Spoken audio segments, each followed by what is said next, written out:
Newropeans is the first trans-European political initiative which aims at presenting lists in the 27 European Union member states in June 2009 for the next European election. And essentially, it is the attempt to democratize the EU, to put the 500 million citizens at the core of the European project, while for the past 50 years they have been the spectators.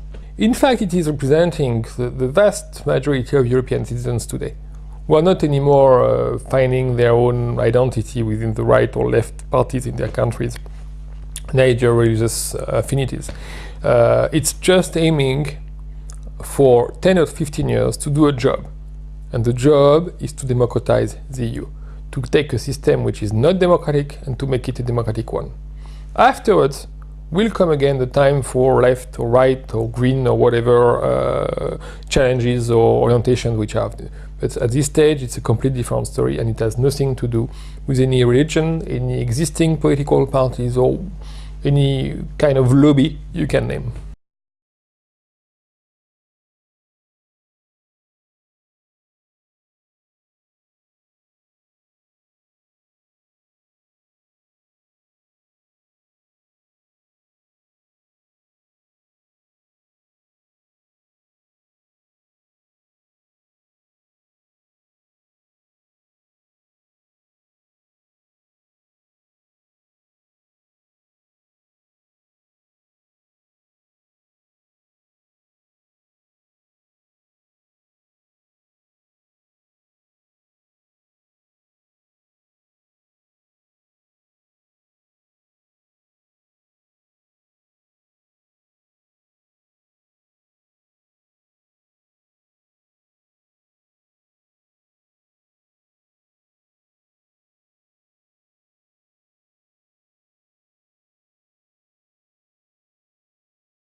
Economic advantage to vote for Newropeans.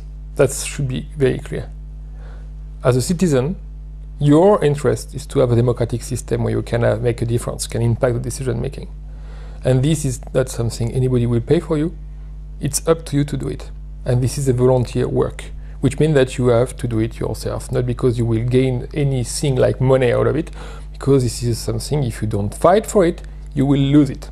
And one day you will wake up in a society where democracy is not anymore on the agenda, and your rights are not going to be anymore to have any kind of advantage, but to shut up. And how can a party without ideology be attractive? What is your source of inspiration? My question will be the reverse. How can somebody in the 21st century, when you look at what the ideologies have made in the 20th century of Europe, still think that a party with an ideology can be attractive? Ideologies have killed dozens of millions of people in Europe in the 20th century. Nazism, communism, and you can add liberalism or socialism, whatever, and so on. So I think what for me is amazing is that people can still think ideologies are attractive. Ideologies pretend to have answers forever, for everything. We have a completely different vision of it. We think that political ideas are like yogurts or like anything you eat. There is a limit of consumption date on it.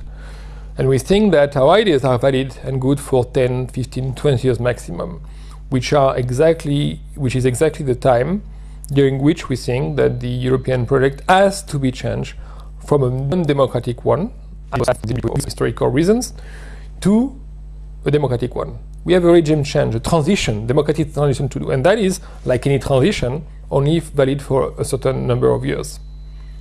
And if there is one inspiration source, it's a very pragmatic one. We think, and I personally have been able to see in my 20 years or more of European activities and so on, that democracy is indeed, as Churchill was saying, the least worst political process. And when you are into a complex society like the EU is, the only way to run it is to be sure that you have the input from every side. And you don't ignore the weakest, the poorest, the smallest. And that's what democracy allows to do, what the others doesn't. Okay, thank you. About history now. So why was Newropeans founded, and could you describe or tell what you've accomplished in the last years, last year?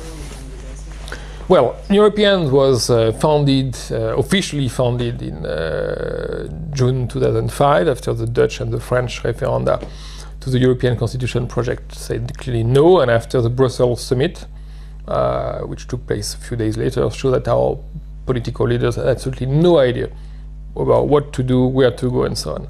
And I must say that 2 years later, they are in the same situation.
Bon, bah c'est bien.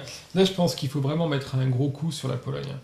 C'est le. Ouais, j'ai il dit faut que c'était vraiment. priorité. C'est prioritaire. C'était une heure à discuter, j'ai dit qu'à la Pologne, on voulait vraiment. Ouais, à Vilnius, en Lituanie. C'est vraiment important cette semaine-là parce que bon, ça correspond. Ah oui, en Finlande aussi, il y a Annalisa Ouais. qui est en train d'essayer d'organiser un tour. Donc, dernière nouvelle, c'était il y a 15 jours. Mais bon, elle est volontaire, ça a l'air bien parti, donc on verra. Enfin bon, elle est en train de. Déjà, je crois qu'elle a peut-être une conférence avec l'ESN, l'association parrainée par la commission, où il y aurait une possibilité pour toi, et puis elle a dit c'est elle qui s'est proposée. Oui, j'ai vu. Organiser ça, autant organiser un truc, donc on verra. Parce que de toute façon, il faut savoir que c'est très. On joue dans un environnement qui est difficile parce que la commission et le système fait tout dans l'autre sens pour bloquer nos conférences. Hein. Il faut le savoir, bien sûr. Il y a eu t'as eu des échos là-dessus Je le sais. On peut le supposer, mais après, dans les faits... Non, mais moi je le sais. Je sais qu'ils passent des messages, y compris dans les G-Europe et compagnie, en disant attention, il ne faut pas faire des machins avec Newropeans. Ah oui, donc partout. Donc en fait, ça marche. Comme ce sont ces structures, la commission, le reste, c'est des branque-ballants dans tous les sens. Donc il y a l'endroit où le message passe, l'endroit où il passe pas, l'endroit où les mecs s'en foutent qu'ils soient passés ou pas. Donc c'est pas d'une efficacité remarquable. Mais quand même, il faut savoir qu'on est sur